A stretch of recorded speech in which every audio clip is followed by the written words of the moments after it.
आज हम करेंगे elementary operation.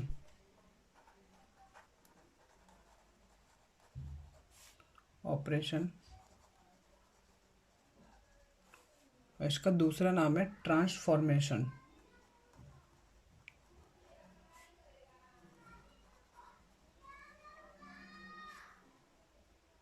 Of a matrix. इसकी तीन प्रॉपर्टी है, पहले ये सीख लेते हैं रूल या प्रॉपर्टी क्या होता है। सबसे पहली प्रॉपर्टी है interchange. The interchange of any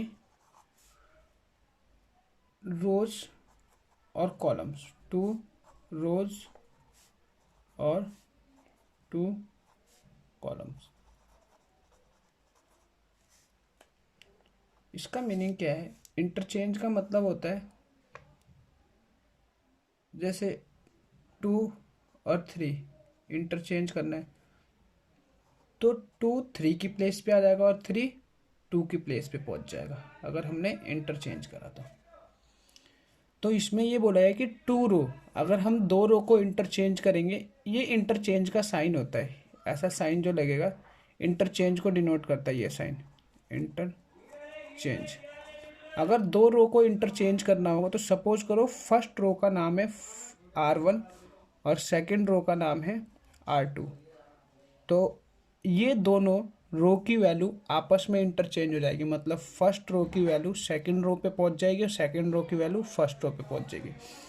column interchange का मतलब होता है अगर फर्स्ट कॉलम का नाम है C1 और सेकंड कॉलम का नाम है C2, तो इसका मतलब ये है कि फर्स्ट कॉलम की वैल्यू सेकंड कॉलम की प्लेस पे पहुंचेगी और सेकंड कॉलम की वैल्यू फर्स्ट कॉलम के प्लेस पे पहुंचेगी।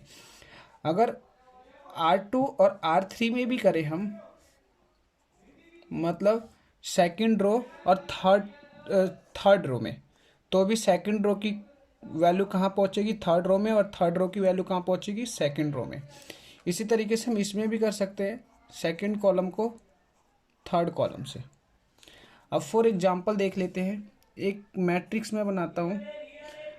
ये ध्यान रखना है कि मैट्रिक्स का कोई भी नाम लिखना है तो हमेशा कैपिटल लेटर में लिखना है। 3 ऑर्डर का मैट्रिक्स बनाता हूँ मैं।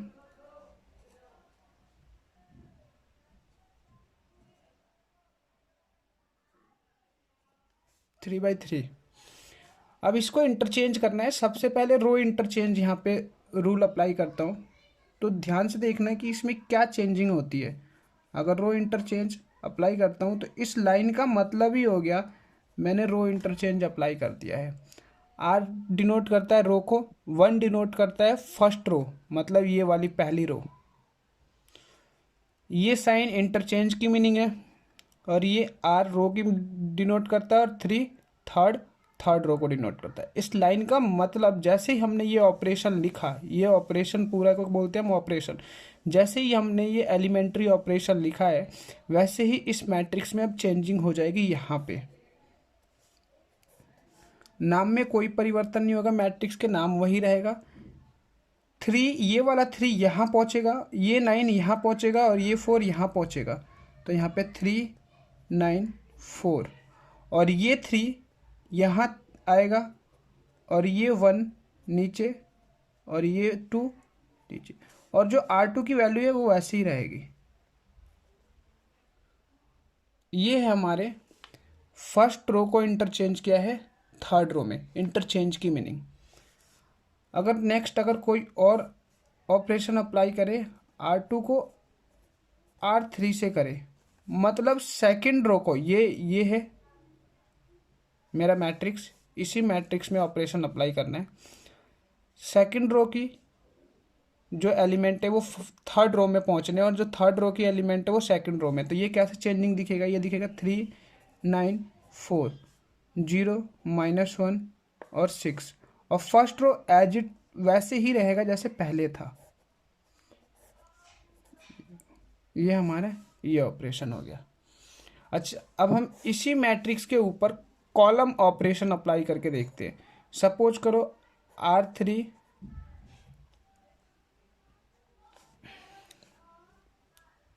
थर्ड रो की एलिमेंट में सॉरी थर्ड कॉलम का एलिमेंट फर्स्ट कॉलम में रखना है, तो कॉलम ऐसे चलता है वर्टिकल में। तो ये हमारा थर्ड कॉलम और ये हमारा फर्स्ट कॉलम, मतलब ये पूरी लाइन यहाँ जानी है।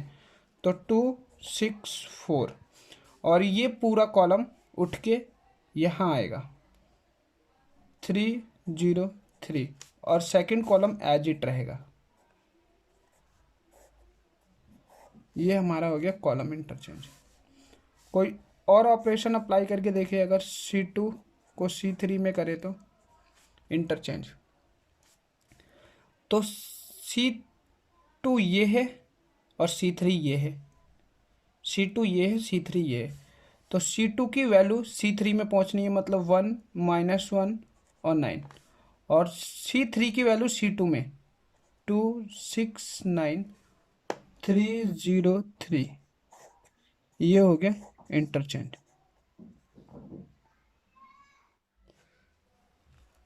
पहली रूल हम कभी भी अप्लाई कर सकते हैं एलिमेंट्री ऑपरेशन का, मैट्रिक्स का क्वेश्चन आता है इन्वर्स निकालने के लिए कि एलिमेंट्री ऑपरेशन से मैट्रिक्स का इन्वर्स फाइंड किए, तो ये प्रॉपर्टी हम यूज कर सकते हैं जब हमें ज़रूरत पड़ेगी किसी भी रो या कॉलम को इंटरचेंज करने के लिए। रो रो में इंटरचेंज कर सकते हैं, कॉलम कॉलम में इंटरचेंज कर सकते हैं। इसकी दूसरी प्रॉपर्टी देखते हैं हम। सेकेंड प्रॉपर्टी ये है हमारे पास द मल्टीप्लीकेशन, कि कोई भी कांस्टेंट मल्टीप्लाई कर सकते हैं। The multiplication of the element of any row और कॉलम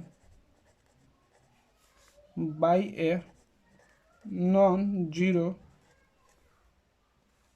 नंबर या कांस्टेंट। इस लाइन का मतलब ये है कि मल्टीप्लाई हम कर सकते हैं किसी भी रो या कॉलम में किसी नॉन जीरो से। नॉन जीरो का मतलब ये है कि वो वैल्यू जीरो नहीं होनी चाहिए, वो वैल्यू जीरो नहीं होनी चाहिए। जीरो के अलावा वो कोई भी नंबर हो सकता है, चाहे नेगेटिव हो चाहे वो पॉजिटिव हो, बट जीरो नहीं होना चाहिए। हम किसी एक रो में कर सकते हैं, किसी एक कॉलम में कर सकते हैं, ऐसे किसी रो या कॉलम में हम कर सकते हैं। फॉर एग्जांपल हम यही मैट्रिक्स है जो हमारे पास पहले हमने ले रखा है, ए मैट्रिक्स। अगेन दोबारा लिखता हूँ 3 0 3 1 -1 9 2 6 4। ये वही मैट्रिक्स रिपीट किया। अब अगर मेरे को जब मल्टीप्लाई करना होगा किसी रो में तो मैं कैसे उसको लिख के दिखाऊंगा, या किसी कॉलम में तो मैं उसको ऐसे लिखूंगा। R1 में मेरे को चेंज करना है, और क्या चेंज करना है, तो कोई कांस्टेंट वैल्यू R1 में अब होगी। उस R1 में कोई कांस्टेंट वैल्यू या कोई नंबर मल्टीप्लाई हो चुका है। या अगर मेरे को कॉलम में करना होगा तो मैं कॉलम में ऐसे लिखूंगा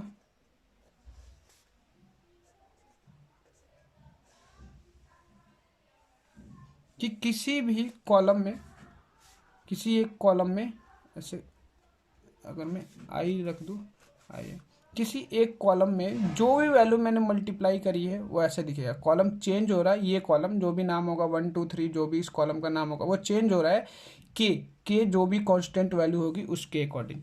अब फॉर इसमें मैं आपको अप्लाई करके दिखाता हूँ कैसे होगा इस मैट्रिक्स में। अगर मैंने ये कहा कि मैं पहले कॉलम ऑपरेशन ही अप्लाई करके दिखाता हूँ कि सबसे पहले अगर मैंने थर्ड कॉलम में चेंज करा और थर्ड कॉलम में मैंने 3 से मल्टीप्लाई कर दिया, सपोज करो 3 से मल्टीप्लाई कर दिया। इस थर्ड कॉलम में क्या करा मैंने, 3 से मल्टीप्लाई। ये थर्ड कॉलम चेंज होके दिखेगा। कैसे दिखेगा, इसमें सारे एलिमेंट में, ये जो third column, sorry third column, ये थर्ड कॉलम, ये थर्ड कॉलम के सारे एलिमेंट में 3 से मल्टीप्लाई हुए मेरे को दिखेंगे। 3 से क्या हो जाएंगे, ये मल्टीप्लाई हो जाएंगे सारे में। तब हम इसमें मल्टीप्लाई कर देते हैं। अब जैसे ही मैं मल्टीप्लाई करूँगा तो कितना हो जाएगा मेरे पास, ए मैट्रिक्स अब ऐसे दिखेगा मेरे को। 303, 1 - 1 9, और ये हो जाएगा, जैसे मल्टीप्लाई करता हूँ 6, ये हो जाएगा 18 और ये हो जाएगा 12। ये थर्ड कॉलम बदल गया अकॉर्डिंग टू इसके। अब देन मैं आपको रो वाले मल्टीप्लाई, मैं यहाँ पे मल्टीप्लाई कर सकता हूँ, डिवाइड भी कर सकता हूँ नॉर्मली, और जैसे 1/2 लिखते हैं तो ये कह सकते हैं कि 1/2 मैंने मल्टीप्लाई करा है, तो 2 से डिवाइड भी बोल सकती कि डिवाइड करा है 2 से। यही अगर अब मैं यहाँ पे आपको रो में चेंज करके दिखाऊँ, सपोज करो फर्स्ट रो में मैंने 2 से मल्टीप्लाई कर दिया, तो क्या दिखेगा मेरे को, ये जो फर्स्ट रो है ये 3 1 2 ये चेंज होते हुए दिखेंगे। तो यहाँ पे दिखेगा मेरे को 3 2 से मल्टीप्लाई हुआ, ये 1 2 से मल्टीप्लाई होगा, 2 भी 2 से मल्टीप्लाई होगा, तो ये 2 हो जाएगा, ये 4 हो जाएगा, बाकी सारे रो ऐसे ही रहेंगे।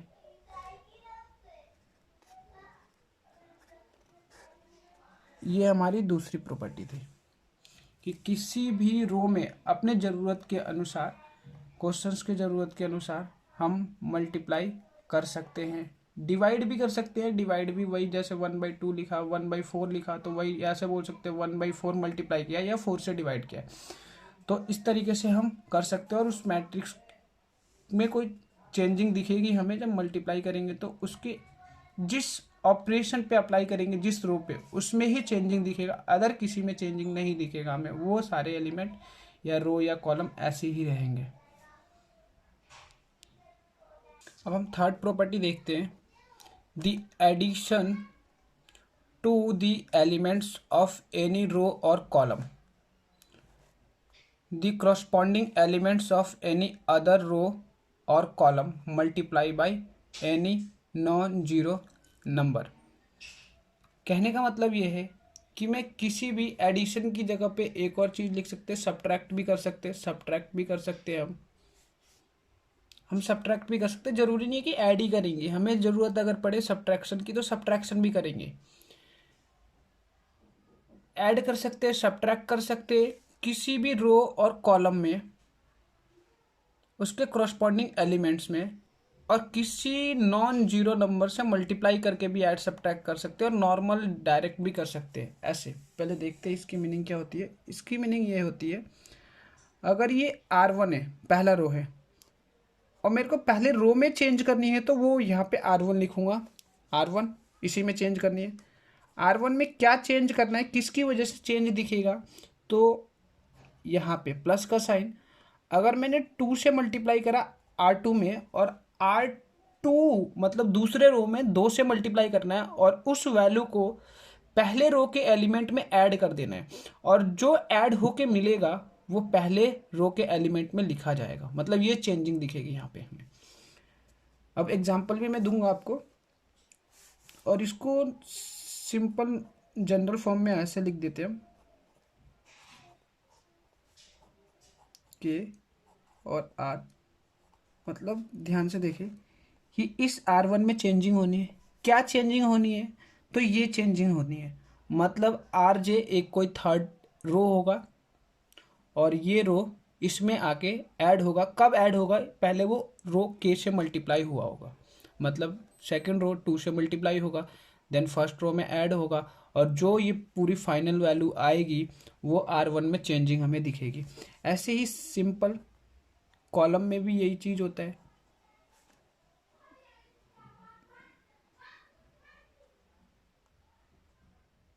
ऐसे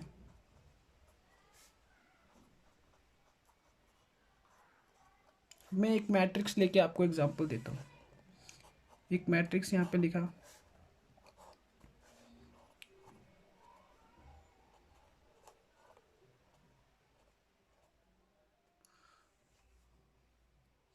ये तीनों प्रॉपर्टी सीखना बहुत ही ज़रूरी है। अगर ये प्रॉपर्टी हमें नहीं आएगी तो हम इन्वर्स का जो इसका नेक्स्ट क्वेश्चन होता है, जो 6 नंबर का है, 4 नंबर का, हमेशा एग्जाम में मिलता है, हर साल एग्जाम में मिलता है सीबीएसई के, हर साल कोई भी पेपर हो मैट्रिक्स का, उसमें हमेशा इन्वर्स का एक क्वेश्चन मिलता है। तो ये सीखना बहुत ही ज़रूरी है हमें। अब हम कोई भी एक ऑपरेशन अप्लाई करके देखते हैं। सपोज करो मैं इस R2 को चेंज करना चाहता हूँ, ये जो R2 दिख रहा है, ये जो रो दिख रहा है, 406, इसको चेंज करना है तो मैंने यहाँ पे लिखा R2, इसी में चेंज करना है, पहले लिखा ये रहा साइन टेंस टू R2 में क्या चेंज होगा वो यहाँ पे आएगा। क्या मेरे को सब्ट्रैक्ट करके चेंज करना है, ऐड करके चेंज करना है? सपोज करो मैं ऐड करके चेंज करना चाहता हूँ। R2 में चेंज होगा, 2 से मल्टीप्लाई करूँगा R1 में, वो वैल्यू चेंज होगी। तो सबसे पहले आपको रफ साइड में इधर क्या करना है, आपको इस वाले रो पे जाना है R1 के, R1 का रो ये रहा। अब देन इसमें 2 से मल्टीप्लाई कर लेना है, 2 से मल्टीप्लाई मैंने करा तो 12 हो गया, ये 4 हो गया और ये 3 हो गया। अब आपको R2 की जो रो सेकंड रो है उसका एलिमेंट लिखना है 406 और देन ऐड कर लेना है, कितना आया 9, 4 और 16। अब ये पूरा R2 में दिखने वाला है मेरे को, ये है मेरा R2 का एलिमेंट। तो अब जो नेक्स्ट मैट्रिक्स में लिखने वाला हूँ, न्यू मैट्रिक्स जो मेरे पास बन के आएगा ऑपरेशन अप्लाई होने के बाद, वो क्या होगा 6 होगा, 2 होगा, 3 होगा और R2 सेकंड रो में ये लिखा जाएगा 16, 4, 9, 1, 2, 3। इस ऑपरेशन की वजह से ये चेंजिंग हमें दिखी। किस रो में दिखी? R2 वाले रो में। क्या दिखी चेंजिंग? कि R1 2 से मल्टीप्लाई हुआ है और R2 में ऐड हो गया है, ये हमने यहाँ पे बताया। अगर अगेन मैं इसी मैट्रिक्स में, इस मैट्रिक्स में ये चाहूँ कि एक और ऑपरेशन अप्लाई कर दूँ, सपोज करो R1 में अब चेंजिंग करना है मेरे को, R1 टेंस टू R1 और यहाँ पे सपोज करो मैं माइनस करना चाहता हूँ। कितने से माइनस करना चाहता हूँ कि मैं यहाँ पे 3 से मल्टीप्लाई करके, किस में? R3 में। R3 में मतलब थर्ड रो में 3 से मल्टीप्लाई करूँगा और इसको माइनस करूँगा। तो सबसे पहले रफ साइड में मैं क्या करूँगा, R3 के एलिमेंट को लूँगा और कितना है 1, 2, 3 और इसमें 3 से मल्टीप्लाई कर दूँगा। तो 3 से मल्टीप्लाई मैंने कर दिया, कितना हो गया 3 हो गया और ये कितना हो गया 6 हो गया और ये कितना हो गया 9 हो गया। अब माइनस करना है तो R3 के एलिमेंट को नीचे लिखूंगा और R1 को ऊपर लिखूंगा। कितना है R1? 6, 2, 3। अब मेरे को माइनस करना है तो माइनस का साइन सब जगह लगा लिया। अब अगर 3 में से 9 जाएगा तो कितना बचेगा? माइनस का 6। 2 में से 6 जाएगा, कितना बचेगा? माइनस का 4 और 6 में से 3 जाएगा, कितना बचेगा? 3। तो ये मेरे को अब R1 में दिखेगा क्योंकि R1 में ये चेंजिंग हुई है। तो R1 की प्लेस पे ये लिखा जाएगा 3 - 4 - 6।